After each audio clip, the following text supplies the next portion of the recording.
বন্ধুরা, recently Reddit ফোরামে একজন ভদ্রমহিলা কিছু কনফেস করেছেন। তারপর থেকে ইন্টারনেট ডিভাইডেড, যে ভদ্রমহিলাকে সাপোর্ট করা উচিত কি নাকি সাপোর্ট করা উচিত না। এবার এই সিচুয়েশনটা কি সেটা আমি আপনাদেরকে বলছি, আপনারা নিজেরাই তারপর ডিসিশন করে নিন। তো এই ভদ্রমহিলা বেসিক্যালি যেটা বলেছেন, যে ওনার যখন প্রথম বিয়ে হয়েছিল খুব ভালো জায়গাতেই বিয়ে হয়েছিল, সংসার ভালোভাবেই চলছিল।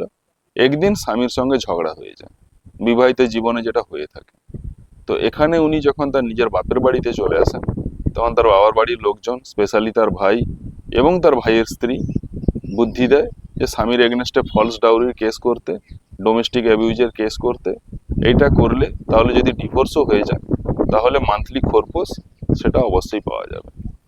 তো উনি সেটা করেছিলেন, ডিভোর্সও হয়ে যায় এবং অ্যালিমনিও পেয়ে যান। এবার এখন কিন্তু বয়স ওনার 37 বছর। এখন যে বাবার বাড়ির লোকেরা একসময় খুব সাপোর্ট করেছিল, তারা আর এখন ওনাকে সহ্য করতে পারছে না এবং ওনার লাইফ ওখানে পুরো হেল হয়ে আছে। তো উনি ভেবেছিলেন যে স্বামীর কাছে আবার ফিরে যাবেন, ক্ষমা চাইবেন তার ব্যবহারের জন্য, কিন্তু স্বামীও অলরেডি আরেকটা বিয়ে করে নিয়েছে। তো এখন উনি পুরোপুরি একা এবং রেডিটে নিজের লাইফকে পুরো ওয়ার্থলেস একটা ফেলিওর হিসাবে তিনি ডেসক্রাইব করেছেন। তো বন্ধুরা, এতে আপনাদের কি মতামত? ওনাকে কি সাপোর্ট করা উচিত কি নয়? অবশ্যই জানাবেন কিন্তু। Thank you.